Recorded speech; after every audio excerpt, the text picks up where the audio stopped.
یہ یاد رہے کہ زندگی ٹیمپرری ہے اور اس کا انجام موت ہے. زندگی اس طرح سے گزاریں کہ دنیا کو دل میں نہ بسائیں کہ انسان ساری عمر اپنی گنوا دیتا ہے سکسیسفل زندگی کے حصول میں، اور اینڈ پر جا کے وہ دیکھتا ہے کہ خالی ہاتھ بیٹھا ہوا ہے. نہ اولاد اس کی ہے، نہ بیوی اس کی ہے، نہ رشتہ دار اس کے ہیں. ایک آدمی دکھی ہے، روتا ہوا آپ کے پاس آیا ہے، آپ اس کے ساتھ بیٹھتے ہیں، 10 منٹ بات کرتے ہیں. جب وہ جاتا تو ہنستے ہوئے چہرے سے جاتا. درخت کبھی یہ نہیں دیکھتا کہ میرے نیچے میری چھاؤں میں پناہ لینے والا شخص وہ ہے جو مجھے پانی دیتا ہے یا وہ ہے جو میرے اوپر کلہاڑ چلاتا ہے. وہ دونوں کو یکساں طور پر سراب کرتا ہے، چھاؤں پرووائڈ کرتا ہے. کوئی ایسا دکھی انسان بھی سامنے آ جاتا ہے جس کے دکھوں کو سن کے انسان ہل جاتا پوری طرح. خاص طور پہ ایسا انسان جو بلا کا دکھی ہے لیکن لوگوں کو یہ ظاہر کر رہا ہے کہ میں خوش ہوں. یہ دوسرے کو حقیر سمجھنے کی بات ہے. جب ہم کہتے ہیں کہ ہم نے کسی کو یہ دیا، ہم نے کسی کو کھانا کھلایا، دیٹ مینس کہ ہم اسے اپنے سے کمتر سمجھ رہے ہیں. میاں بیوی کا ریلیشن شپ ہو، کوئی بھی دوستی ہو، انسان بیزار ہو جاتا ہے دوسرے انسان سے. اس کی کیا وجہ ہے شاہ صاحب؟ Why it's happening? خواہشات کی زیادتی اور ویلیوز کا تبدیل ہو جانا. جیسے آپ نے کہا کہ جوڑے آسمانوں پر بنتے ہیں. کیا یہ بنتے ہیں شاہ صاحب؟ یہ درست ہے؟ ایک حد تک. تو شاہ صاحب جن کی 2 3 شادیاں ہوتی ہیں ان کے بھی جوڑے ایسے ہی بنے ہوتے ہیں. اور شادیاں دیر سے کیوں ہونے لگی ہیں جی، یا ہمیں یہ کیوں شکایت ہے کہ رشتے نہیں ملتے؟ جی، اس کی وجہ یہ ہے کہ ہم میں سے ہر آدمی رشتوں کے بارے میں اس کی پرائیورٹیز الٹ گئی ہیں بالکل. شاہ صاحب کشمیر کب آزاد ہوگا؟ میرا خیال ہے اب زیادہ دیر نہیں ہے کہ کشمیر کی قسمت کا فیصلہ ہو جائے گا. انڈیا میں بہت سی تحریکیں چل رہی ہیں جی، اور ان میں اکثر تحریکیں کامیاب ہو جائیں گی، انڈیا کے ٹکڑے ہوں گے. اور ویسے بھی اگر آپ ہسٹری پہ نظر ڈالیں گی جی، تو انڈیا کا مزاج ہی یہ ہے کہ یہ ایک ہوتا ہے، اس کے بعد آہستہ آہستہ ٹکڑوں میں تقسیم ہوتا ہے، خود مختار ریاستیں بن جاتی ہیں. مسلمان بھائی ہم سے اس طرح ناراض ہوا ہے جی، کہ اس نے ہمارے خلاف ہتھیار اٹھا لیے ہیں. جی. کیا ایسا آپ کو دکھائی دیتا ہے کہ امام مہدی کے ظہور سے پہلے کوئی لیڈر اٹھے گا جو ان کو ایک پرچم کے نیچے اکٹھا کرے گا؟ Do you think? مسلمانوں کی 14 سالہ ہسٹری یہی ہے. 2030 تک دنیا کے نقشے پہ یورپ اور امریکہ نہیں دکھائی دیتا ان کے علم کے مطابق. آپ کا علم کیا کہتا ہے؟ ارے ممالک عام طور پر نقشے سے مٹتے نہیں ہیں، تو شاید یہ کہنا تو اوور اسٹیٹمنٹ ہو جائے گی کہ وہ نقشے پر نہیں رہیں گے. بسم اللہ الرحمن الرحیم، صلی اللہ علیہ حبیبی محمد وآلہ وسلم. خواتین و حضرات، welcome to Fatima Saif official YouTube channel and welcome to my podcast. آج ایک بار مجھے پھر موقع ملا کہ ہم شاہ صاحب کے پاس آئیں، ان سے سوال کریں، اور بہت سے ہمیں کویشچنز ملے، فیڈ بیک ملا فرسٹ انٹرویو کے بعد. بہت سی ای میلز آئیں، آپ لوگوں نے بہت دعاؤں کی درخواست کی کہ، اور پھر یہ بھی کہا گیا کہ شاہ صاحب کا ہم انٹرویو دوبارہ کریں. میری انتہائی خوش قسمتی ہے. آئی فیل ایبسلیوٹلی آنرڈ کہ مجھے موقع مل جاتا ہے کہ میں خود بھی سیکھوں اور اپنے ویوز کے لیے بھی ایسی چیزیں لے کے آؤں جس سے معاشرے میں خیر بٹے. میرا مقصد یہ ہے، اللہ تعالیٰ ہمیں اس میں کامیاب کرے. نہایت محترم آج کے پوڈ کاسٹ میں سید سرفراز احمد شاہ صاحب ہمارے ساتھ موجود ہیں. لیٹس ویلکم ہم. سر السلام علیکم. وعلیکم السلام. Sir it's an absolute honour کہ آج ہمیں پھر موقع ملا ہے. الحمدللہ پہلا جو پوڈ کاسٹ ہوا بہت لوگوں نے دیکھا اور اس کو پسند کیا گیا، اور بڑی درخواست تھی کہ آپ کے ساتھ ایک دوبارہ نشست ہو. لوگوں کی مہربانی، اچھے بھلے لوگ ہیں، ادروائز میں تو جو کچھ ہوں آپ کے سامنے ہے. شاہ صاحب اس درخواست کے ساتھ آج جو ہم پوڈ کاسٹ کریں گے اس میں ہم معاشی مسائل، معاشرتی مسائل، انفرادی زندگی پر جو ہمارے مسائل ہیں جو ہمیں روزمرہ کی زندگی میں درپیش ہے، میں اس پہ بات کرنا چاہوں گی. جی ضرور. لوگوں کے کویشچنز بہت زیادہ ہیں لیکن کوشش ہوگی اس 1 گھنٹے کے اندر ہم جتنے ہو سکیں ان کو ایڈ کر سکیں. ضرور. شاہ صاحب لاسٹ پوڈ کاسٹ میں جب میں نے آپ سے سوال کیا تھا کہ زندگی کیا ہے تو آپ نے اس کا جواب دیا حضرت علی کے کال سے، رضی اللہ تعالیٰ عنہ کے کال کو نریٹ کیا اور آپ نے کہا زندگی موت کا انتظار ہے. شاہ صاحب میرے ذہن میں پھر کویشچن آیا جو شاید میرا خود کا کویشچن ہے کہ اگر زندگی موت، ہم زندہ اس لیے ہیں کہ ہمیں موت کا انتظار ہے، ہم نے مرنا ہے، تو پھر یہ اٹیچمنٹ، یہ لگن، یہ کوشش، یہ محبت آخر کیوں؟ لیٹس سٹ اور انتظار کریں، ایسا کیوں ہے شاہ صاحب؟ وہ انتظار ان معنوں میں نہیں ہے جن معنوں میں ہم عام زندگی میں اس لفظ کو استعمال کرتے ہیں. اس انتظار سے مطلب یہ ہے کہ انسان موت کو کبھی نہ بھولنے پائے، یہ یاد رہے کہ زندگی ٹیمپرری ہے اور اس کا انجام موت ہے. زندگی اسی طرح گزارنی چاہیے جیسے یہاں ایک مسافر کسی جگہ 1 رات کے لیے ٹھہر جائے تو جس طرح سے وہ کم سے کم ساز و سامان کے ساتھ رات بسر کرتا ہے، اسی طرح ہم زندگی کو بسر کریں. تو وہ انتظار اس سینس میں ہے. اسی لیے تو جو آپ نے سوال کیا اس کا میں جواب دے رہا ہوں کہ یہی وجہ ہے جتنے بھی درویش لوگ ہیں، فقیر لوگ ہیں، اولیاء کرام ہیں، ایون پیغمبر تو آخری درجے کو ٹچ کیے ہوئے ہیں قناعت کے کہ کسی پیغمبر کی وراثت نہیں ہوتی. وہ زندگی اس طرح سے بسر کرتے ہیں کہ پیغمبر کے پاس وراثت تقسیم کرنے کو نہیں ہوتی کوئی. تو فقیر لوگ اسی سنت پر عمل کرنے کی کوشش کرتے ہیں کہ ان کے پاس بھی مرنے کے بعد کوئی ایسا سامان چھوڑا نہیں ہوتا جس کی تقسیم پر اولاد میں جھگڑا ہو جائے. جو لوگ وراثت نہیں چھوڑتے ہیں اس سے آپ کو اندازہ ہو جائے گا کہ زندگی میں وہ صرف اپنے پاس اتنا رکھتے ہیں جس سے ان کی زندگی بسر ہو سکے. دل لگانا تو بڑی دور کی بات ہے، وہ تو اپنی زندگی بسر کرنے کے لیے کم سے کم وسائل کے ساتھ زندہ رہتے ہیں. شاہ صاحب یہ جو آپ نے جواب دیا ہے، میں ایک چیز سوچ رہی تھی. آپ یہ جو فلسفی ہے ایک بزرگ کو تو سمجھا سکتے ہیں جس نے 40 ایئرز آف لائف گزار دی ہو یا 50 ایئرز پہ اس نے پرائم ٹائم دیکھا، لیکن چونکہ ہمیں یوتھ بھی دیکھتی ہے اینڈ آئی وانٹ کہ اب ان کی جو ذہن میں سوال آئے گا، یوتھ میں آپ ایکٹیو ہوتے ہیں، انرجیٹک ہوتے ہیں، آپ کے بڑے ٹینٹرمز ہوتے ہیں، آپ کو ہر چیز پا جانے کی ایک لگن ہوتی ہے.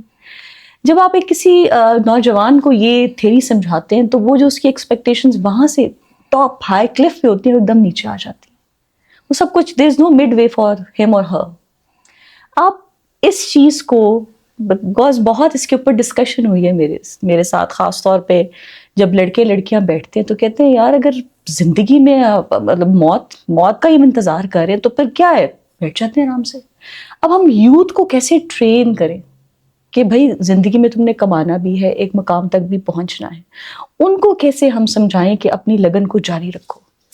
میں یہی عرض کر رہا تھا کہ انتظار کا مطلب یہ نہیں ہے کہ ہم ہاتھ پہ ہاتھ دھرے بیٹھے رہیں کہ موت کب آئے گی. اس کے مراد تو یہ تھی کہ ہم زندگی اس طرح سے گزاریں کہ دنیا کو دل میں نہ بسائیں. جب دنیا دل میں بسنے لگتی ہے تو معاملات ٹیڑھے ہو جاتے ہیں.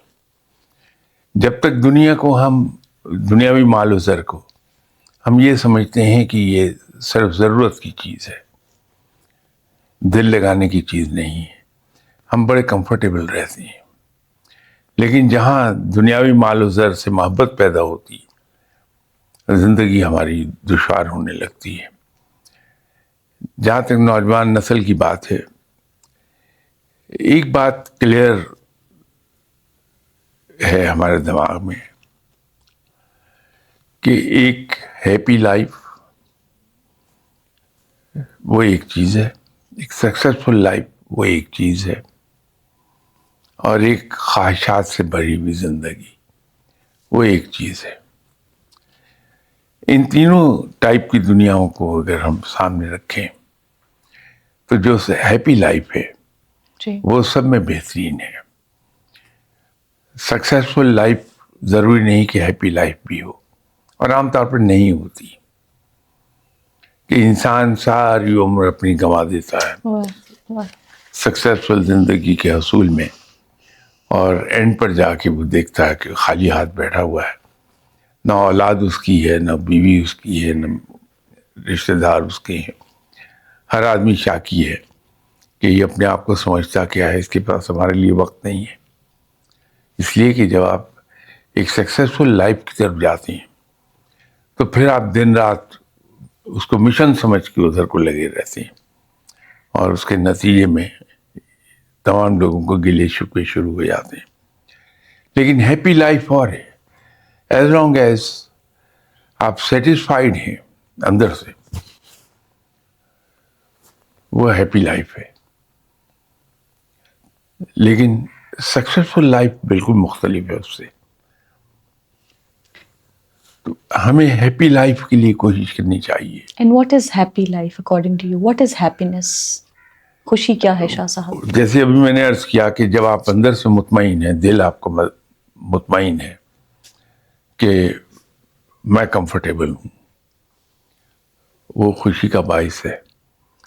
اور خوشی بھی دو طرح کی ہے، ایک وہ خوشی ہے جو دنیاوی ہے، جی اور ایک ہے سچی خوشی۔ سچی خوشی۔ سچی خوشی کا حصول سب سے مشکل ہے، اور سچی خوشی آتی ہی صرف ایک چیز سے ہے، وہ ہے دینے سے۔ اور دینا صرف دنیاوی مال و زر نہیں ہے، جی سب سے بڑی بات یہ ہے کہ ایک آدمی دکھی ہے، روتا ہوا آپ کے پاس آیا ہے، آپ اس کے ساتھ بیٹھتے ہیں، 10 منٹ بات کرتے ہیں، جب وہ جاتا تو ہنستے ہوئے چہرے سے جاتا۔ یہ سب سے اچھی سخاوت ہے واہ سبحان اللہ۔ کہ بندہ آپ کے پاس روتا ہوا آیا ہے اور ہنستا ہوا واپس گیا ہے۔ آپ اس کے لیے ایک ایسا منبع ہے خوشی کا، جیسے ایک پیاسے کے لیے چلتا ہوا نل کا، کہ پیاس سے مر رہا ہے بندہ، نل کا نظر آیا، اس نے اس کی ٹوٹی کھولی اور پانی، ٹھنڈا پانی پی کے مطمئن ہو کے آگے چل پڑا ہے۔ یا برگد کا درخت ہے گھنا، کہ دھوپ میں چلتا ہوا مسافر آیا ہے، اس کے نیچے اس نے دھوپ سے پناہ لے لی ہے۔ برستی بارش میں آیا ہے، برگد کے نیچے کھڑا ہوا، اور درخت سے اگر ایک ہم سبق لے لیں کہ درخت کبھی یہ نہیں دیکھتا کہ میرے نیچے میری چھاؤں میں پناہ لینے والا شخص وہ ہے جو مجھے پانی دیتا ہے، یا وہ ہے جو میرے اوپر کلہاڑ چلاتا ہے۔ واہ وہ دونوں کو یکساں طور پر سیراب کرتا ہے۔ چھاؤں پرووائڈ کرتا ہے۔ تو جب انسان ایک برگد کا درخت بن جائے کہ اس کا دوست دشمن بوقت ضرورت اس کے نیچے پناہ لے سکے، اس کے پروں کے نیچے اپنے آپ کو محفوظ محسوس کرنے لگے، سمجھ لیجئے کہ وہ صحیح معنوں میں ایک سکسیسفل لائف ہے، اور اسی سے سچی خوشی حاصل ہو جائے گی۔ شاہ صاحب کیا یہ پریکٹیکلی ممکن ہے کہ آپ اپنے دشمن کے لیے برگد کا درخت بن سکیں؟ اگر یہ ممکن نہ ہوتا تو آپ صلی اللہ علیہ وسلم اسے پریکٹیکل فارم میں ہمارے سامنے لاتے نہیں کبھی۔ آپ صلی اللہ علیہ وسلم کی حیات طیبہ جی ہے ہی اس لیے کہ ان کی امت کے لوگ اس سے فائدہ لیتے رہے۔ واہ سبحان اللہ۔ تو آپ صلی اللہ علیہ وسلم تو بڑے گھنے درخت تھے. شاہ صاحب میں آپ دیدہ ہو گئی باتیں سن کے، لیکن یقین کیجیے جو آپ نے اس ٹائم میں ہمیں سمجھایا ہے یقیناً بہت سے دلوں کو یہ بات چھوئے گی اور ہم اس سے استفادہ بھی کریں گے. شاہ صاحب آپ اتنی دنیا سے ملتے ہیں، یہ سوال میرے کوشچن میں نہیں تھا لیکن آئی وانٹ ٹو آسک. مجھے پتا ہے میں بھی ہمیشہ آپ کے کوئی رہنمائی لینی ہو تو آتی ہوں اور ہنستی مسکراتی واپس جاتی ہوں. کبھی ایسا ہوا آپ اتنی دنیا سے ملتے ہیں اور آپ لوگوں کے غم سنتے ہیں، ان کو بڑے آسان پیرائے میں تجویز بھی دیتے ہیں، کبھی آپ بھی آپ دیدہ ہوئے کوئی سٹوری آپ کے سامنے ایسی آئی ہو؟ انسان ہوں، میرے بھی جذبات ہیں. کئی بار کوئی ایسا دکھی انسان بھی سامنے آ جاتا ہے جس کے دکھوں کو سن کے انسان ہل جاتا پوری طرح. خاص طور پہ ایسا انسان جو بلا کا دکھی ہے لیکن لوگوں کو یہ ظاہر کر رہا ہے کہ میں خوش ہوں. وہ ایک کمال ہے. اس کا جو صبر ہے وہ انسان کو ابدیدہ کر جاتا ہے. شاہ صاحب وحدت الوجود اور وحدت الشہود میں بنیادی فرق کیا ہے؟ اس کے اوپر آپ کے لیکچرز بھی آئے ہوں، لیکن عام فہم زبان میں how will you differentiate it دونوں نظریوں کو؟ دیکھیے اس کی ابتدا جناب محمد ابن عربی نے کی. محمد ابن عربی سے بہت سے لوگوں کو اختلاف ہے، لیکن ذاتی طور پر میں یہ سمجھتا ہوں کہ محمد ابن عربی ذہنی طور پر اتنے بلند پایا انسان تھے کہ انہوں نے اپنے وقت سے 2-3 ہزار سال پہلے باتیں کہہ دی اور اسی لیے وہ سمجھ نہیں آئی. آج بھی سمجھ میں نہیں آتی.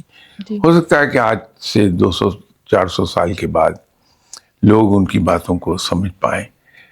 تو یہ وحدت الوجود اور وحدت الشہود یہ وہیں سے معاملات چلے اور بدنصیبی یہ ہوئی کہ چونکہ ہم ان چیزوں کو پوری طرح سمجھ نہیں پائے، جی مسلمانوں میں اختلافات ہوئے اور جانی نقصان بھی ہوا مسلمانوں کا.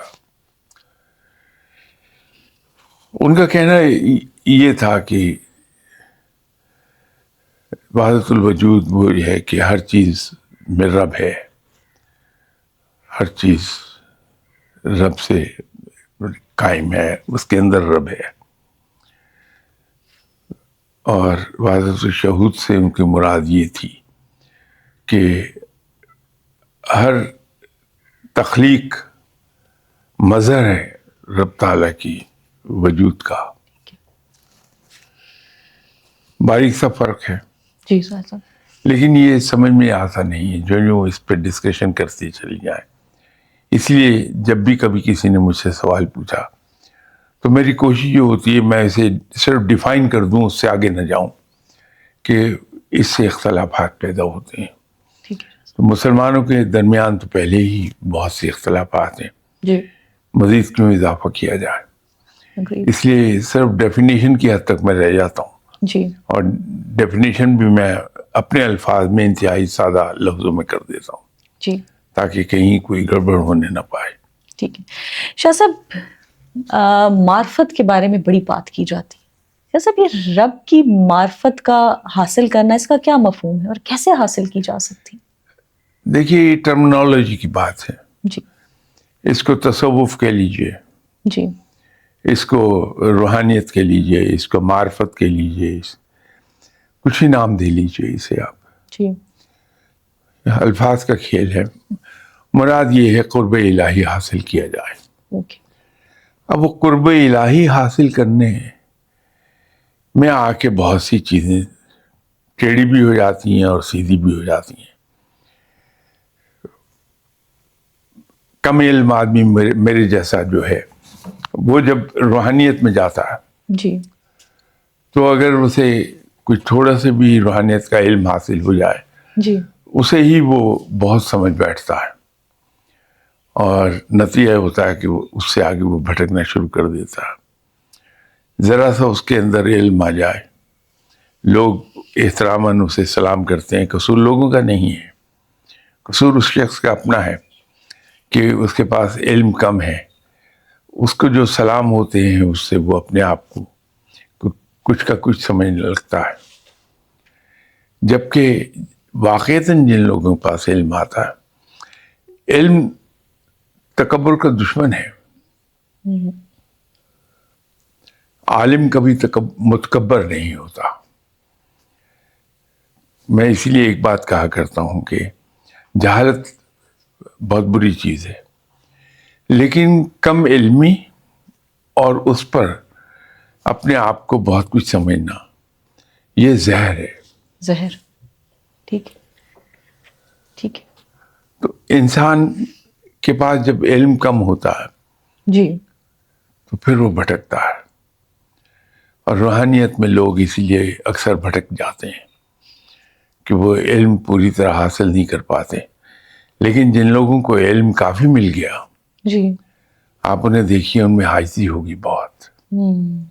خاموش ہو جائیں گے.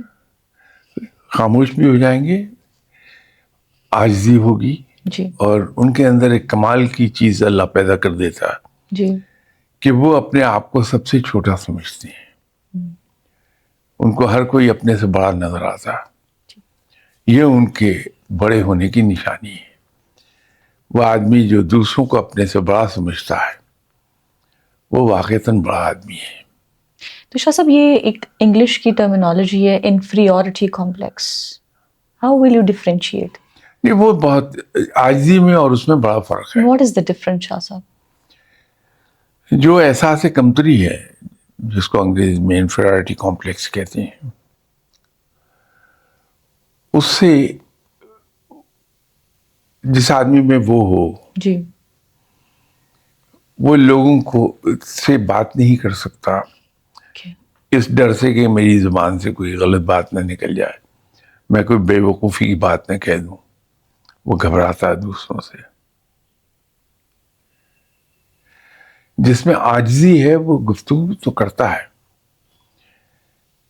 لیکن اپنی بڑائی بیان نہیں کرتا اپنی گفتگو میں.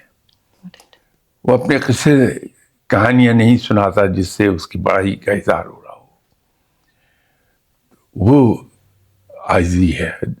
جب دوسروں کو انسان اپنے سے بڑا سمجھنے لگے، جی. پازیٹیو سینس میں، پازیٹیو سینس، تو وہ عاجزی ہے. تو شاہ صاحب، علم کی بات آپ کر رہے تھے، اب میرا سوال اگلا یہی تھا. آپ معرفت کی بات کر رہے ہیں، یہ کون سا علم ہے شاہ صاحب؟ معرفت سے آپ نے بات کی کہ جسے علم حاصل ہوتا ہے، اور میرا نیکسٹ کوشچن بھی یہ تھا، علم کے بغیر تو معرفت حاصل نہیں ہوتی. تو وہ علم کون سا ہے شاہ صاحب؟ وہ کیا علم ہے؟ علم لدنی کہلاتا ہے وہ. ٹھیک ہے شاہ صاحب. یہ تو آپ کے سوال کا جواب ہے، لیکن اگر اس کو ایکسپلین کروں میں، جی. تو ہوتا یہ ہے کہ جب آپ اللہ کی راہ پر چلتی ہیں جی. اور حت المقدور اللہ کے ہر چھوٹے بڑے حکم کی تعمیل کرتی ہیں، جی. زندگی اس پیرامیٹر کے اندر رہتے ہوئے گزارنے کی کوشش کرتی ہیں جو پیرامیٹر رب تعالیٰ نے انسان کو دیا کہ اس کے اندر رہ کے زندگی گزارو. یا اور سادہ الفاظ میں کہیے تو جب آپ ڈوز اینڈ ڈو ناٹس کو فالو کرنے لگتی ہیں ٹھیک ہے. تو رب تعالیٰ راضی ہو کے پھر انعامات کی بارش کرتا ہے انسان پہ. اور جس سے رب راضی ہو جائے، جس سے رب خوش ہو جائے، اس کو وہ دین کی سمجھ عطا فرماتا ہے. اور جس کو دین کی سمجھ عطا فرماتا ہے اسے علم عطا فرماتا ہے. اور جس کو علم عطا فرماتا ہے اس کو عقل ملتی ہے. اور ایسنس آف وزڈم خود رب ہے. سبحان اللہ. شاہ صاحب، ایک جملہ آج کل بہت عام ہے اور وہ یہ ہے کہ میں بہت روحانی ہوں، مجھے اسپریچول لوگوں میں بیٹھنے کا بہت شوق ہے. تھوڑا مجھے لگتا ہے فیشن بھی بن گیا ہے، یا کہا جاتا ہے کہ فلانی شخصیت بہت روحانی ہے. تو میں آپ سے جاننا چاہوں گی، یہ اسپریچولزم، یہ روحانیت، اس کا کیا مقصد ہے، کیا مطلب ہے اس کا؟ ذرا پلیز ڈیفائن کر دیجیے ونس اینڈ فار آل. دیکھیے، یہ جو ہم کہتے ہیں کہ فلاں آدمی روحانی ہے. جی اگر میں کسی کو روحانی کہوں گا جی تو میری مراد یہ ہوتی ہے کہ وہ صاحب دعا ہے، وہ صاحب کشف و کرامات ہے. ہم اس سے امپریس ہوتے ہیں. اور حقیقت یہ ہے کہ اولیاء کرام جو واقعی صاحب علم ہیں وہ اسے اچھا نہیں سمجھتے. وہ اس کو مداری کی شعبدہ بازی سے زیادہ کوئی اہمیت نہیں دیتے. جو واقعی صاحب علم ہے ان کا کہنا تو یہ ہے کہ کشف کا کیا ہے، وہ تو کتے اور بلیوں کو بھی حاصل ہے. دعا تو کافر کی بھی رب سنتا ہے، جو منکر خدا ہے ان کی بھی رب دعا سنتا ہے. ان کے نزدیک اصل چیز یہ ہے کہ رب کا قرب حاصل ہو جائے، رب کی دوستی مل جائے. لیکن ہم جیسے لوگ، جو میرے جیسے خاص طور پہ، ہم امپریس ہو جاتے ہیں کہ صاحب فلاں آدمی جو دعا کرتا ہے اس کی دعا قبول ہو جاتی، جس کو مستجاب دعوات کہتے ہیں. فلاں آدمی کو اللہ نے کشف دیا، اس سے متاثر ہو جائے گا. لیکن اولیاء کرام خود اس کو اچھا نہیں سمجھتے، اس لیے کہ یہ انسان کو بھٹکا دیتا ہے. اس کے ذریعے سے لوگ آپ کے پاس آئیں گے، آپ کو سلام کریں گے، وہ سلام آپ کے نفس کو بڑا کر دے گا، پھل پھول جائے گا آپ کا نفس. اور جہاں نفس بڑا ہوا وہاں سمجھ لیجیے کہ بھٹک گیا انسان. شاہ صاحب، آپ فقیر کا جملہ استعمال کرتے ہیں آپ کی کتاب میں، فقیر کے نہ کہے فقیر. انسان اور فقیر میں کیا فرق ہے لفظی؟ مطلب انسان تو انسان ہے، ہم سب انسان ہیں، لیکن کیا یہ کوئی سٹیج ہے؟ What is the difference between? جیسے میں نے عرض کیا کہ ہر زبان کی طرح اردو زبان میں بھی ایک ہی چیز کے لیے کئی لفظ مستعمل ہوتے ہیں. جی اب فقیر جو ہے وہ بھی ہے جو بے سر و سامان ہے. جی فقیر وہ بھی ہے جو بھیک مانگ رہا ہے. جی اور اس طرح فقیر وہ بھی ہے جو رب کی راہ پر چل رہا ہے. فقیر عاجزی کا لفظ بھی ہے کہ لوگ اپنے بارے میں بات کرتے ہوئے کہتے ہیں اس فقیر کی رائے یہ ہے. جی وہ عاجز کے معنی میں آ گیا. تو یہ فقیر کو ہم کئی معنوں میں استعمال کر لیتے ہیں. میرے یہاں جو فقیر لفظ استعمال ہوا وہ عاجز کے معنی میں ہوا ہے. اس سے مراد یہ قطعی طور پر نہیں ہے کہ میں کوئی صاحب علم ہوں، کوئی ولی اللہ ہوں. بالکل ایسی بات نہیں ہے. مجھ ایسا گناہگار ہو ہی نہیں سکتا کبھی. شاہ صاحب، ایک کیونکہ انٹرنیٹ پہ بہت اب انفارمیشن کا دور ہے، کانٹینٹ بہت زیادہ ہے، ہم سب کے لیے بہت پرابلم ہوتا ہے صحیح اور غلط میں تفریق کرنا. ایک ولی اللہ کی پہچان کیا ہے؟ لوگ کلیم کرتے ہیں کہ فلانی شخصیت ولی اللہ ہے. آپ کے نزدیک ایک ولی اللہ کون ہے؟ جناب حضرت بایزید بستامی رحمۃ اللہ علیہ نے جی بڑی خوبصورت بات کی تھی. جو ایک سنت بھی ترک کرتا ہے وہ روحانیت کی خوشبو بھی نہیں پا سکتا. سبحان جناب شیخ عبد القادر جیلانی رحمۃ اللہ علیہ، ان کے پاس ایک صاحب گئے، جا کے بیٹھے تو اٹھ کے جانے لگے تو شیخ عبد الجیلانی صاحب نے انہیں روکا اور پوچھا کہ آپ کئی بار آئے اور چلے گئے بغیر بات کیے، کوئی مجھ سے کام ہے؟ تو صاحب نے جواب دیا کہ میں یہ سن کے آیا تھا آپ بہت بڑے ولی اللہ ہیں. تو آپ نے پوچھا کہ کیا پایا آپ نے؟ کہ نہیں کچھ نہیں، آپ تو ایسے ہی ہیں. تو فرمایا کہ کیا یہاں آپ نے کوئی خلاف سنت کام ہوتے دیکھ لیا؟ باقی بات کو چھوڑ دیجئے، لمبی ہو جائے گی. جی اب اس سے اندازہ ہوتا ہے کہ ولی اللہ وہ ہے جو سنت کے مطابق زندگی گزار رہا ہے. بالکل. تو اس کی پہچان ہی یہ ہے کہ وہ سنت پہ عمل کرتا ہے. جناب. شاہ صاحب میں کچھ بیسک مسئلوں کو آپ سے ڈسکس کرنا چاہتی ہوں. مجھے لگتا ہے جیسے وہ چائنیز کہتے ہیں کہ ہم زندگی میں نا بڑی بڑی چیزوں کے بجائے چھوٹی چھوٹی مسئلوں کو حل کریں تو میکرو لیول پہ چیزیں خود بخود حل ہوتی جاتی ہیں. میں آپ سے آ چکی نشست ہے آپ کے ساتھ, تو میں سب سے پہلے تو نا میں آپ سے جو سوال کرنا چاہوں گی, لوگ رزق کو لے کے بہت پریشان ہیں, رزق کو سمجھتے ہیں کھانا پینا. آپ کا جو رائے ہے اس میں سب سے پہلے بتائیے رزق ہے کیا؟ ہم دعا کرتے ہیں یا باری تعالیٰ ہمارے رزق میں اضافہ کر. اب رزق کو آپ کیسے لیبوریٹ کریں گے؟ رزق میں کیا کیا شامل ہوتا ہے؟ میں صرف اپنی رائے آپ کو بتا سکتا ہوں کہ جی. رزق سے جی. مراد کیا ہے. وہ تمام ذریعے جس سے انسان زندہ رہے وہ رزق میں آتے ہیں. ٹھیک ہے شاہ صاحب, ایک مسئلہ جو میں بڑے عرصے سے آپ سے ڈسکس کرنا چاہ رہی ہوں, ہماری خواتین سب بہت قابل احترام ہیں لیکن معاشرتی طور پہ یہ مسئلہ ہمارے نا گھروں کے اندر بھی ہے, آفیسز میں بھی ہے, اور وہ ہے رب کی جو تقسیم ہے رزق کو لے کے. ہم سب بہت پریشان دکھائی دیتے ہیں. میں کسی ایک جینڈر کو اس پہ وہ نہیں کروں گی آئیڈینٹیفائی. خواتین کی اگر ہم بات کریں تو عموماً دیکھا گیا ہے کہ ہم سب اس میں شامل ہیں کہ جی اگر کسی کے پاس بڑا گھر ہے تو میرے پاس بھی ہو, کسی کے خاوند کی اچھی نوکری ہے تو میرے خاوند کی بھی ہو. آن دی ادر ہینڈ اگر آپ کسی آدمی کو دیکھیں گے تو وہ کہے گا کہ اگر کسی کا بزنس بہت اچھا تو میرا بھی ہو. اس تگدوں میں لگ جاتے ہیں.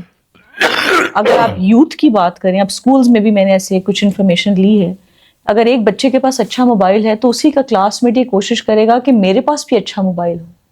It's a very basic question but I think so it should be addressed. Shah صاحب آپ ہمیشہ رب کے تقسیم کی بات کرتے ہیں اور قرآن مجید میں بھی اللہ تعالیٰ نے ہر ایک کو برابر یکساں رزق نہیں دیا. یہ مسئلہ کیوں ہے اور اس کو کیسے حل کیا جائے؟ دیکھیے یہ رزق کا مسئلہ نہیں ہے, جی. یہ مسئلہ ہے مسابقت کا. جی. کہ ہم سب مسابقت میں مبتلا ہو گئے ہیں, ایک دوسرے کے مقابلے پہ دوڑ لگا رہے ہیں. جی. یو کے میں ایک بار ایک نوجوان نے جو وہیں کا پیدا ہوا تھا اور وہیں تعلیم حاصل کی تھی, اس نے مجھ سے ایک سوال پوچھا تھا کہ ہم مسلمان تھا بچہ وہ, ہم مسلمان ایک بات کہتے ہیں کہ رب تعالیٰ رازق ہے اور وہ ہر ایک کو رزق عطا فرماتا ہے, اس کیڑے کو بھی رزق عطا فرماتا ہے جو پتھر میں بند ہے, اس کو وہاں وہ رزق باہم پہنچاتا ہے. جی. تو جب رب نے ہمارے رزق کا ہم سے وعدہ کیا ہے تو پھر ہم یہ توگدو کیوں کریں؟ پھر آرام سے ہم بیٹھ جاتے ہیں. جی. رب تعالیٰ ہمیں رزق عطا کرتا رہے گا, ہم زندہ رہیں گے. جی. وہ یو کے تھا, وہاں میرا لیے یہ آسان تھا کہ اس کا جواب میں دے دوں اسے. تو میں نے اس سے کہا کہ بالکل آپ صحیح فرما رہے ہیں, آپ یہاں یو کے میں رہتے ہیں, یہیں پیدا ہوئے, یہیں تعلیم حاصل کی, سب کچھ ہوا. آپ اگر یہ فیصلہ کر لیں کہ میں آج کے بعد قطعی طور پر کوئی کام نہیں کروں گا, فارغ رہوں گا, تو آپ کا ملک ایک ویلفیئر اسٹیٹ ہے, یہ آپ کو ایک بیکاری الاؤنس دینا شروع کر دے گی. اس زمانے میں 45 پاؤنڈ پر ویک تھا, اور آپ کے پاس رہائش نہیں ہے تو آپ اگر سنگل ہیں تو آپ کو ایک کمرے کا بیڈ روم دے دے گی, ایک کمرے کا اپارٹمنٹ دے دے گی. آپ کی علاج معالجے کا, تو آپ زندہ رہیں گے. تو رب رزق ہمیں عطا فرماتا ہے جس سے ہماری بیرسٹ منیمم ریکوائرمنٹ پوری ہو جائے, جس سے ہم زندہ رہیں, مرنے نہ پائیں. ٹھیک ہے. جیسے آپ کی گورنمنٹ جو ہے آپ کو بیکاری الاؤنس دیتی 45 پاؤنڈ پر ویک, جو آبویسلی کافی حد تک ناکافی ہیں. جی. لیکن یہ آپ کی بیرسٹ منیمم ریکوائرمنٹ کو پوری کرتی ہیں. لیکن اگر آپ پرآسائش زندگی گزارنا چاہتے ہیں تو اس کے لیے آپ کو محنت کرنی ہے. جی. اور جتنی آپ محنت کریں گے رب تعالیٰ اتنا وسیع رزق عطا فرماتا جائے گا. تو بات ان کی سمجھ میں آ گئی. رب تعالیٰ کی جو رزق کی تقسیم ہے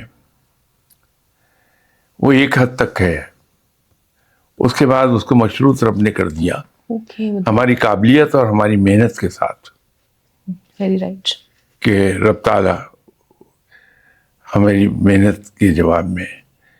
لیکن اس کے ساتھ ساتھ ایک اور عجیب فیکٹر کام کرتا ہے، بہت ہی عجیب و غریب فیکٹر. جی شاہ صاحب. میرے سننے میں آتا تھا کہ فلاں دکاندار جو ہے اس کی دکان بڑی چلتی ہے، فلاں جو کھانا لگاتا ہے اس کا کھانا بڑا چلتا ہے. میں یہ جاننا چاہتا تھا کہ ان کے ساتھ بیٹھا ہوا آدمی ان سے بہتر کھانا دیتا ہے، کوالٹی میں، ٹیسٹ میں، ہر چیز میں، لیکن اس کا رزق محدود ہے، کسٹمر بہت کم جاتا ہے. تو ایک روز میں نے فیصلہ کیا کہ میں آج فلاں شاپ کیپر، نام میں جان بوجھ کے نہیں لے رہا، وہاں جا کے دیکھوں گا کہ کیا چیز ہے کہ اس کے پاس کسٹمر ٹوٹے پڑتے ہیں.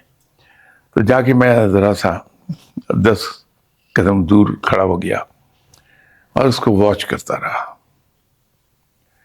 تو پتہ چلا تو کسٹمرز کو برا بھلا بھی کہہ دیتا ہے، اچھا، لیکن ڈانٹ بھی دیتا ہے. دبا کے رش ہے اس کے یہاں. تو میں دیکھتا رہا. اتنی دیر میں ایک بچہ آیا، اس کے ہاتھ میں ایک ڈول تھا. تو اس کو 1 روپیہ دیا کہ ہمارے گھر مہمان آ گئے ہیں، آپ ہمیں چنے دے دیں. واہ واہ، اس نے وہ آدھا ڈول بھر کے دے دیا اسے. سبحان اللہ، سبحان اللہ. اسی طرح ایک صاحب آئے، اس کے کان میں کچھ کہا، اس نے باقی سارے کسٹمر چھوڑ دیے، اس کو آرام سے ایک پیکٹ بنا کے دیا اور وہ لے کے چلا گیا. پتہ چلا کہ اس کے پاس پیسے نہیں تھے، بھوک لگی تھی اسے، تو باقی سب چھوڑ دیے، اس کو سب سے پہلے انٹرٹین کیا. جی.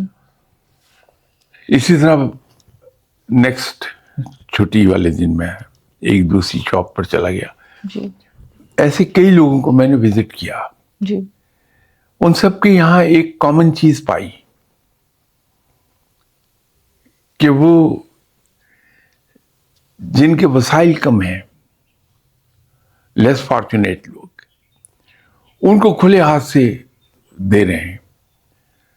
پھر جس کے پاس پیسے نہیں ہیں اس کو سب سے پہلے کھانا دے دیتے ہیں کہ لے لو. تو میری سمجھ میں ایک بات آئی کہ یہ جن لوگوں کو دیا اصل میں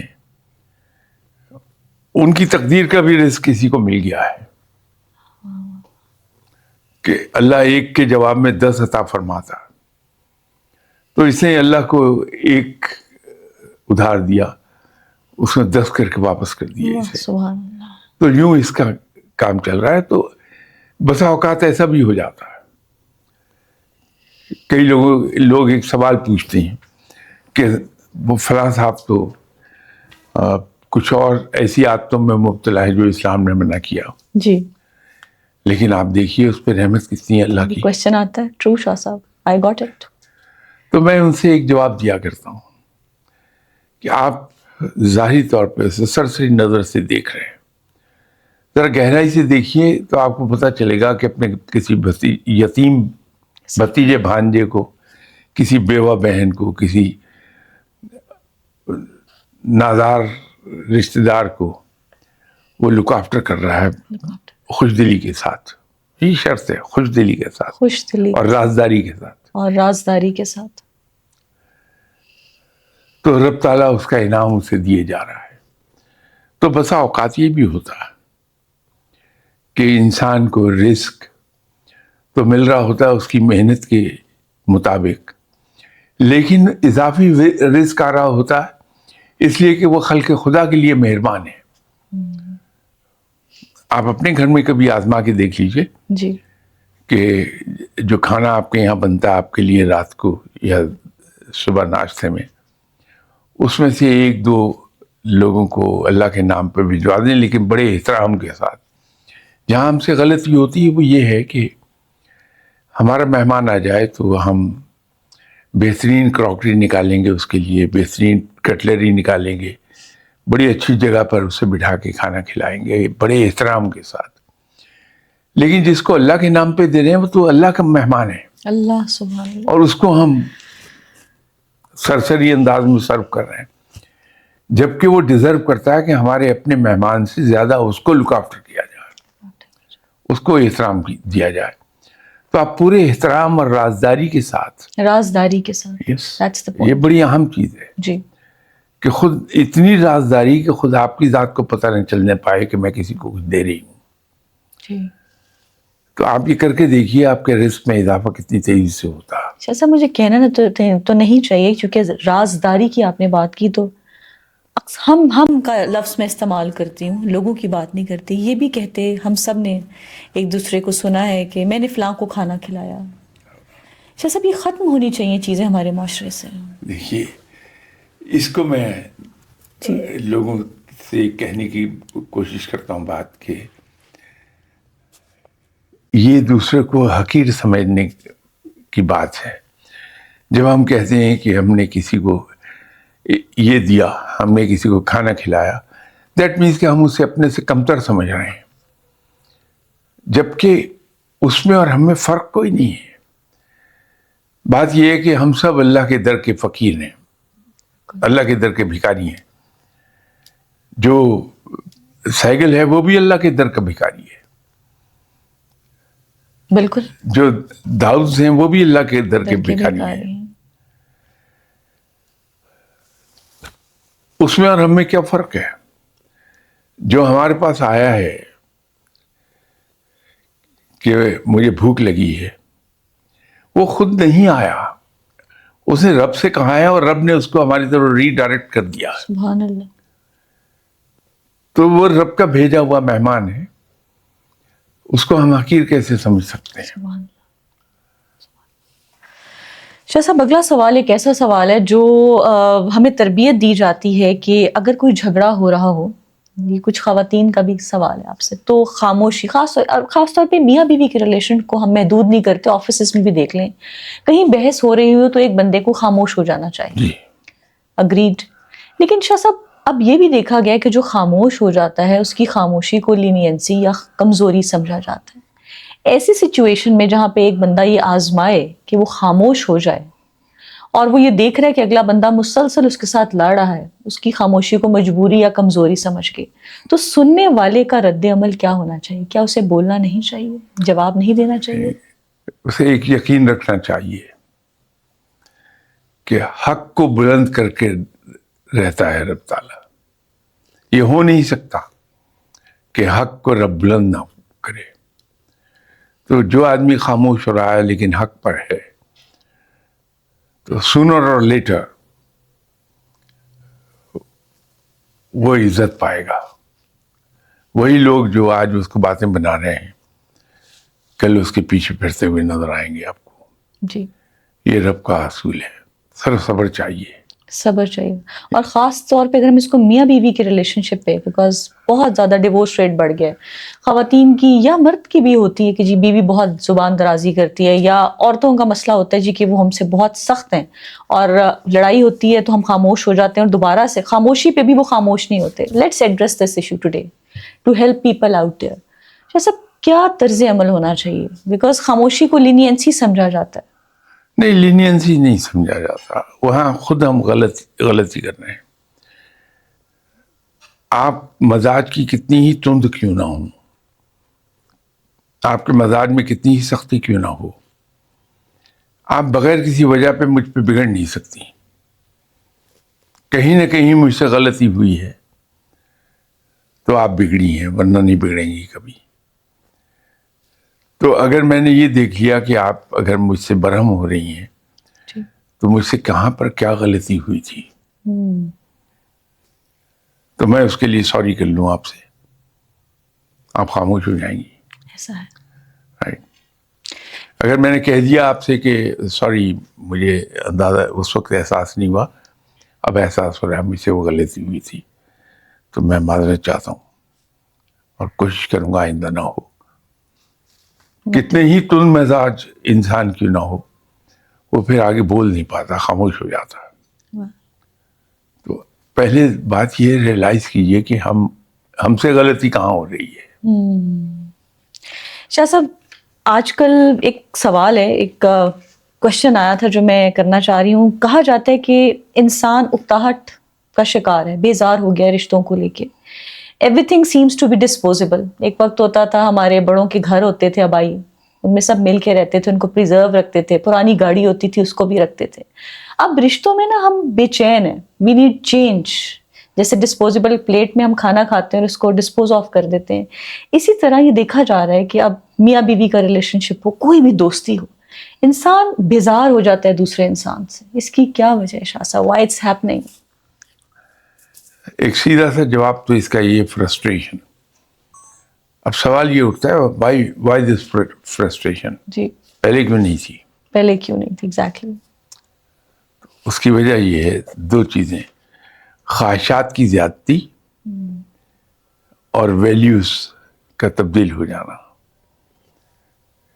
آج سے 60-70 سال پہلے کا پاکستان, آپ تو خیر بہت چھوٹی ہیں, لیکن ہم جیسے لوگ جنہیں کھل کر 70 سال پہلے کی باتیں بھی یاد ہیں.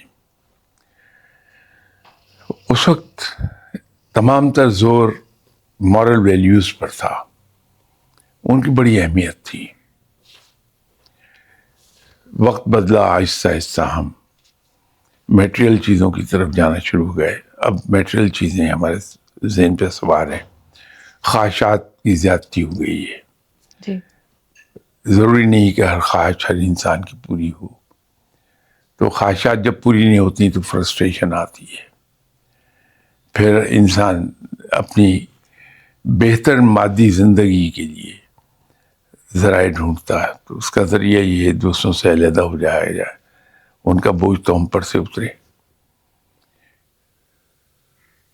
تو جب یہ صورت حال ہو جائے کہ ویلیوز تبدیل ہو جائیں اور خواہشات زیادہ ہو جائیں, تو پھر فرسٹریشن آئے گی.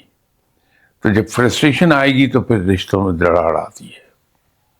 اور ہمیں سامنے بیٹھا شخص جو ایک زمانے میں اچھا لگتا تھا وہ اچھا دکھائی نہیں دیتا.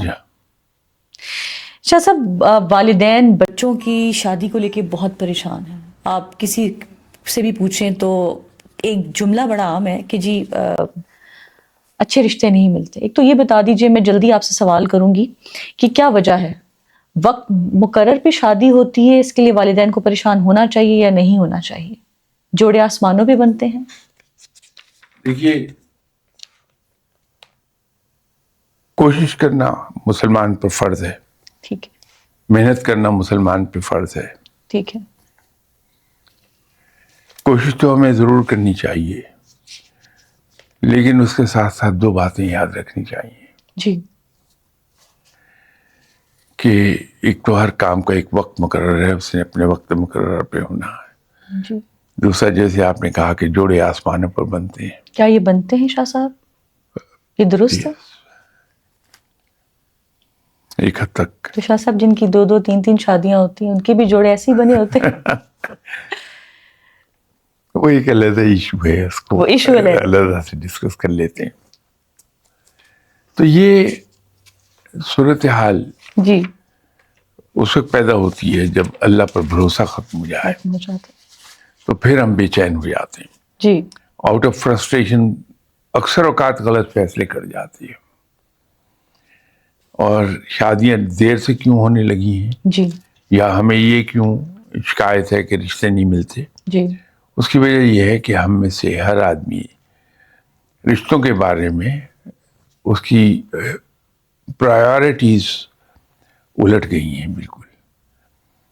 ایک زمانے میں ٹاپ پرائرٹی یہ ہوتی تھی کہ انسان مورلی کیسا ہے. آج ٹاپ پرائرٹی یہ ہے کہ وہ کماتا کتنا ہے. ایک زمانے میں دیکھا یہ جاتا تھا کہ کیا خاندان اچھا ہے, کیسا ہے. خاندان کے بڑا ہونے سے کوئی مراد نہیں ہے, اچھی بلڈ لائن سے مراد ہے. اور اچھی بلڈ لائن کیوں ڈھونڈتے تھے لوگ, کہ انسان باظرف ہوگا اور اعلیٰ ظرف انسان کے ساتھ چل کے مزہ ہی دوسرا آتا ہے. تو آج وہ نہیں ہم دیکھتے. ہم یہ دیکھتے ہیں کہ مادی لحاظ سے, دنیاوی لحاظ سے وہ خاندان کیسا ہے. جی. تعلیم ہم نمبر 3 پر جا کے دیکھتے ہیں, جی. جبکہ وہ نمبر 2 پہ دیکھی جانی چاہیے. ٹھیک ہے. تو وہ جو ہماری پرائرٹیز تبدیل ہوئی ہیں, جی. اس کی وجہ سے دقتیں آئی ہیں کہ رشتے ہمیں پسند نہیں آتے, خوب سے خوب تر کی تلاش میں رہتے ہیں, جی. اور اسی میں دیر ہوتی جاتی ہے, اور پھر ہمیں یہ ہو جاتا ہے کہ رشتے نہیں ملتے. رشتے نہیں. شاہ صاحب ریپ اپ کروں گی, مجھے پتا آپ کا وقت بہت قیمتی ہے اور مجھے اتنا ٹائم ملا, کوشچنس تو بہت سے ہیں. انٹرنیشنل افیئرس پہ کچھ بات کرنا چاہوں گی. شاہ صاحب میں نے فرسٹ انٹرویو میں بھی یہ سوچا تھا سوال کروں گی. شاہ صاحب کشمیر کب آزاد ہوگا؟ میرا خیال ہے اب زیادہ دیر نہیں ہے کہ کشمیر کی قسمت کا فیصلہ ہو جائے گا. اب زیادہ دیر نہیں لگے گی. کشمیر پاکستان کا حصہ ہوگا یا الگ اسٹیٹ؟ میرا خیال ہے اس کا جواب نہ ہی دیا جائے تو بہتر ہے. بہت سی چیزیں ایسی ہیں جو کہیں نہیں جاتی. ٹھیک. شاہ صاحب خالصتان تحریک کا آج کل انٹرنیٹ کے اوپر بہت اس کے اوپر بات ہو رہی ہے. بابا گرو نانک صاحب کی تقریبات بھی تھیں, سکھ یاتری پاکستان بھی آئے اور ان کی بڑی دعا ہے کہ خالصتان تحریک کامیاب ہو. آپ کیا سمجھتے ہیں, آنے والے وقت میں تحریک کامیاب ہوگی؟ صرف خالصتان ہی کیا, انڈیا میں بہت سی تحریکیں چل رہی ہیں. جی. اور ان میں اکثر تحریکیں کامیاب ہو جائیں گی, انڈیا کے ٹکڑے ہوں گے. اور ویسے بھی اگر آپ ہسٹری پہ نظر ڈالیں گی جی. تو انڈیا کا مزاج ہی یہ ہے کہ یہ ایک ہوتا ہے, اس کے بعد آہستہ آہستہ ٹکڑوں میں تقسیم ہوتا, خود مختار ریاستیں بن جاتی ہیں, پھر یہ ایک ایک کر کے اکٹھی ہونی شروع ہوتی ہیں, پھر ایک انڈیا بن جاتا ہے. جی. یہ کنٹینیوس پروسیس ہے جس سے انڈیا گزرتا رہتا ہے. اچھا. تو اب 1947 سے یہ ایک ہندوستان بنا. جی. اب اسے ٹکڑوں میں تقسیم ہونا ہے, یہی اس کی تقدیر ہے. ان نیئر فیوچر شاہ صاحب؟ بڑی جلدی, بہت جلدی. اور یہ انشاءاللہ تعالیٰ 20 ٹکڑوں میں تقسیم ہو جائے گا. 20 ٹکڑوں میں تقسیم. شاہ صاحب پاکستان اور افغانستان کے جو تعلقات ہیں, ہمارا بارڈر ہے, آپ بہت کشیدہ ہیں, آپ کیا دیکھ رہے ہیں آنے والے وقت میں وہ کچھ بہتر ہوں گے؟ بدنصیبی ہے کہ ایک مسلمان بھائی ہم سے اس طرح ناراض ہوا ہے جی. کہ اس نے ہمارے خلاف ہتھیار اٹھا لیے ہیں. جی. پاکستان نے تو مقدور بھر کوشش کی, بلکہ میں تو یہ کہوں گا جی. کہ اپنی لمٹ سے باہر جا کے بھی کوشش کی کہ ان کی مہمان نوازی پراپر ہو جائے. جی. ہم نے بہت کچھ کھویا ان کی مہمان نوازی کے جواب میں, کہ یہاں گن کلچر آ گیا, یہاں ہیروئن کلچر آ گیا, بہت کچھ کھویا ہم نے. جی. ہم نے اپنی اکانومی کو اوور ٹیکس کیا. جی. نتیجہ یہ ہوا کہ ہماری اپنی اکانومی ہلنا شروع ہو گئی. لیکن ہم نے اپنے بھائیوں کو, کہ یہ مسلمان بھائی ہیں, ہم نے ان کی مہمان نوازی کی ہے. لیکن انفارچونیٹلی جیسے ہمیشہ ہوتا ہے کہ حضرت علی کرم اللہ وجہ نے فرمایا تھا کہ جس سے نیکی کرو اس کی شر سے بچو. اور 800 سال پہلے مولانا روم نے کہا تھا جس سے نیکی کرو اس سے ڈسے جانے کی توقع رکھو. تو کچھ ایسا معاملہ ہمارے ساتھ پیش آ گیا ہے. اللہ تعالیٰ سے دعا ہے کہ پروردگار انہیں اگر کچھ عقل عطا فرما دے, جی. اور وہ یہ ریئلائز کر لیں کہ جس کے بہکاوے میں آ کے جی. وہ اپنے مسلمان بھائیوں پر ہتھیار اٹھا رہے ہیں, وہ ان کا کبھی نہیں بنے گا, وہ کسی کا نہیں بنا آج تک. They will be used. They are being used. ٹھیک. شاہ صاحب امت مسلمہ کے جو مسائل ہیں, فلسطین, غزہ, سوڈان, کشمیر, کیا ایسا آپ کو دکھائی دیتا ہے کہ امام مہدی کے ظہور سے پہلے کوئی لیڈر اٹھے گا جو ان کو ایک پرچم کے نیچے اکٹھا کرے گا؟ Do you think? مسلمانوں کی 14 سالہ ہسٹری یہی ہے کہ یہ اٹھے ہیں، ایک پیک کو گئے، وہاں سے پھر نیچے آ گئے، پھر اٹھے. یہ ان کا معاملہ زگزیگ میں اسی طرح چلا ہے. انشاءاللہ تعالیٰ مسلمانوں کو عروج ملے گا، اور ضرور ملے گا. شاہ صاحب، سائنٹسٹ کا کہنا ہے کہ جو سولر تھنڈر سٹارمز آ رہے ہیں وہ ہٹ کریں گے خاص طور پہ یورپ اینڈ امریکہ، جس سے جو ان کا جو کمیونیکیشن کا نظام ہے، مواصلاتی نظام، وہ بہت متاثر ہوگا. 1950 میں بھی ایسا ہوا تھا. تو میں 2 سوالوں کو ساتھ میں جوڑ دیتی ہوں. تو کیا آپ کو لگتا ہے کہ اگر یہ پریڈکشن ہے، فورکاسٹ ہے، تو 2030 تک، کیونکہ کچھ اہل علم یہ بھی کہتے ہیں کہ 2030 تک دنیا کے نقشے پہ یورپ اور امریکہ نہیں دکھائی دیتا ان کے علم کے مطابق، آپ کا علم کیا کہتا ہے؟ ارے ممالک عام طور پر نقشے سے مٹتے نہیں ہیں، تو شاید یہ کہنا تو اوور اسٹیٹمنٹ ہو جائے گی کہ وہ نقشے پر نہیں رہیں گے. لیکن یہ ضرور ہے کہ جو طوفان اٹھتے ہیں جی اس کی سائنٹیفک ریزنز ہیں جی کہ کیوں ہمارا کمیونیکیشن سسٹم متاثر ہو جاتا ہے. تو وہ تو ہوتا رہا کہ تو سمندر اس میں سورج میں طوفان آتے رہتے ہیں، ٹھیک ہے، اس کے اثرات بھی مرتب ہوتے رہتے ہیں، ٹھیک ہے. کیونکہ ہمارا سارا کمیونیکیشن ریڈیو ویوز پر منحصر ہے، اس لیے وہ سب سے زیادہ افیکٹ ہو جاتا ہے. ٹھیک ہے. تو آپ کے علم کے مطابق 2030 تک جو کہا جا رہا ہے America and Europe they will not be on the map of the world, یہی میں نے عرض کیا کہ یہ کہنا شاید زیادتی ہو جائے ٹھیک ہے کہ دنیا کے نقشے سے مٹ جائیں گے 2030 تک. جی ایسا نہیں ہوگا. ٹھیک ہے.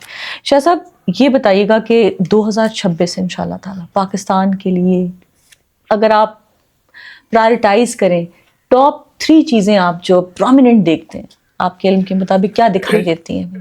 ہر آنے والا دن اکنامیکلی تو پاکستان کے لیے اچھا ہوتا جائے گا، لیکن لا اینڈ آرڈر سچویشن پر تھوڑی ہمیں توجہ دینے ہوگی، کیونکہ یہ دونوں چیزیں سائڈ بائی سائڈ چلیں گی، اکنامک ڈیولپمنٹ بھی اور لا اینڈ آرڈر سچویشن کا کویسچنیبل ہونا.